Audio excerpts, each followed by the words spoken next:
আগামী 2-1 মাসের মধ্যেই কৈলাসহরের সংশোধনাগারটি স্থানান্তরিত হতে যাচ্ছে। সেই জায়গাতে জেলা হাসপাতালটি নিয়ে আসার দাবিতে বুধবার হাসপাতালের এমএসও সত্যজিৎ পালের নিকট ডেপুটেশন দিতে যায় কৈলাসহর ব্লক কংগ্রেসের নেতৃত্বরা। যদিও এই বিষয়টি সম্পর্কে আগে থেকেই অবগত করা হয় হাসপাতালের এই আধিকারিক মহোদয়কে, কিন্তু তারপরেও বুধবার ডেপুটেশন দিতে গেলে সত্যজিৎ বাবুর দেখা পাওয়া যায়নি হাসপাতাল চত্বরে। আর তাতেই বিক্ষোভে ফেটে পড়েন কংগ্রেস কর্মীরা। বিক্ষোভ দেখাতে গিয়ে কৈলাসহরের মূল রাস্তা অবরোধ করে বসে বিক্ষুব্ধ কংগ্রেস কর্মীরা। যে কৈলাসহরের জেলা কারাগারের জায়গাতে জেলা হাসপাতালকে হাসপাতাল নির্মাণে করে এখানে জেলা হাসপাতাল চালু করতে হবে।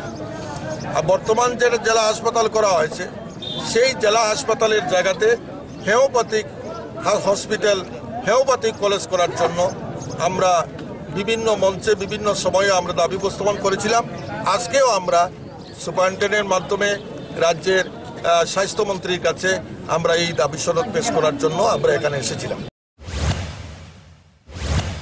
কংগ্রেস কর্মীদের বক্তব্য, সত্যজিৎ বাবু যদি ডেপুটেশন নিতে অনিচ্ছুক থাকতেন তবে অনুমতি দিলেন কেন, আর কেনই বা ডেপুটেশনের প্রাক্কালে হাসপাতাল ছেড়ে পালালেন। প্রসঙ্গত, মঙ্গলবার রাতেই জেলা হাসপাতাল থেকে এক্স-রে মেশিন সহ বড় ধরনের যন্ত্রপাতি সরিয়ে নেওয়ার সময় এলাকাবাসীর তরফে হাতে নাতে পাকড়াও করা হয় জনা কয়েক ব্যক্তিকে, যারা নিজেদের হাসপাতালের কর্মচারী বলে পরিচয় দিচ্ছিল। কিন্তু এই সমস্ত যন্ত্রাংশ স্থানান্তরের ব্যাপারে কোনো সদুত্তর কংগ্রেস কর্মীদের বক্তব্য, হয়তো যন্ত্রাংশ স্থানান্তরের ব্যাপারে কংগ্রেস কর্মী তরফে নানান প্রশ্নের সম্মুখীন হওয়ার আশাতেই হাসপাতাল ছেড়ে পালিয়েছে সত্যজিৎ বাবু। তবে নেতৃত্বদের বক্তব্য, এই বিষয়টি কোনো মতেই খাটো করে দেখছেন না তারা। যদি এ বিষয়ে কোনো সদুত্তর না মেলে তবে ভবিষ্যতে তীব্র আন্দোলনমুখী হবে তারা। Bureau report, news vanguard.